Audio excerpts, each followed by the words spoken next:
నాకు షాపింగ్ తోటి ఏం పని ఉండే, నేను ఇంట్లో షాపింగ్ చేస్తా. ఇది ఇంట్లో ఉండే అన్ని షాపులు చూస్తా తెలుసా. మన షాపింగ్కి వెళ్తే 2-3 షాపులు తిరగాలంటే మొత్తం టైం పడుతుంది. ఇది ఇంట్లో ఉండే మొత్తం బట్టలు అనేది చీరలు, డ్రెస్సులు, ప్యాంట్లు, షర్ట్లు, 3 పిల్లలు, తల్లి, ముగ్గురు ఇదే పని రోజు రోజు. ఏదేంటంటే మన మీషో ఉంది కదా, ఇంకా వాళ్ళు రోజు దీని ఇంటి చుట్టూ తిరుగుతూనే ఉంటారు. ప్యాకెట్లు ఇవ్వడము లేదంటే తినడం పెట్టడం, రోజు షాపింగ్. నువ్వు ఎప్పుడైనా ఒకసారి నువ్వు హైదరాబాద్ వచ్చినప్పుడు షాపింగ్ చేస్తావు, అది రోజు చేస్తావు షాపింగ్. గంటకి చేస్తారు మన వాళ్ళంటే, నిమిషానికి షాపింగ్ చేస్తారు తెలుసా. అప్పుడప్పుడు ఎందుకంటే పిల్లలకి కాలేజీకి వెళ్తుంది కదా, దాంట్లో కావాలి ఆ టాప్ అంటారు, ఇది అంటారు, అది అంటారు. మొత్తానికి అయితే నెలకి మనం అన్నిటికి ఎట్లను షాపింగ్ కూడా అదొక పనిలాగా అయిపోయింది. కాకపోతే మస్తు దానికి ఒక బడ్జెట్ అయింది. అట్లా కాదు, అట్లా చేయడం వల్ల దీనికి చాలా నేను తెలివచ్చింది. ఏది పట్టుకున్నా ఇది ఎంత రేట్ అంటే టెక్నే చెప్తుంది. నువ్వు ఏది చూసినా ఇది ఎంత రేటు, ఇది క్వాలిటీయా కాదంటే ఇది టెక్నే చెప్తాది తెలుసా. నేను ఇన్ని బట్టలు కొన్నా నాకు ఇంత తెలియలేదు, ఇట్లా కూర్చొని తెలియడం సంపాదించింది తెలుసా.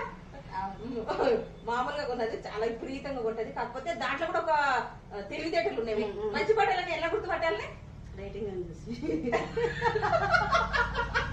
అంటే 4 కన్నా ఎక్కువ రేటింగ్ ఉన్న బట్టలు. అంటే మనం సెర్చ్ చేసినప్పుడు డ్రెస్ నచ్చింది కదా అని కొనొద్దు, దాని దగ్గర ఒక రేటింగ్ ఉంటది. 4+ ఉన్న రేటింగ్ కొనాలి, అది క్వాలిటీ ఉంటది. ఏది పడితే అది కొనొద్దు. ఆ టెక్నిక్ ఇది కనుక్కున్నది. అయితే అది బాగాలేకపోతే రిటర్న్ పెట్టాలి అంతే.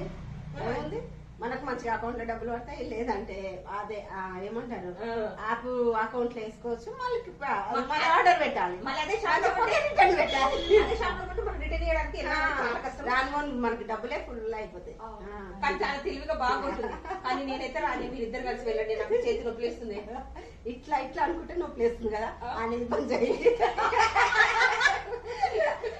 నీకు ఇట్లా ఇట్లా అంటే నొప్పి వస్తుంది, ఇట్లా అంటే నొప్పి వస్తుంది అంటుంది కదా అనడం పని చేస్తాయి. అది ఊరికి అనాలనిపిస్తుంది పెయిన్ రావడం వల్ల. ఎందుకంటే ఫోన్ చూసి చూసి ఇలా ఇలా నొక్కి నొక్కి విపరీతమైన చేతి లాగుతుంది బిడ్డ. మీ ఇద్దరు కలిసి మీ ఇద్దరు షాపింగ్కి వెళ్ళండి, నేను రాను ఇంకా ఎలాగైనా.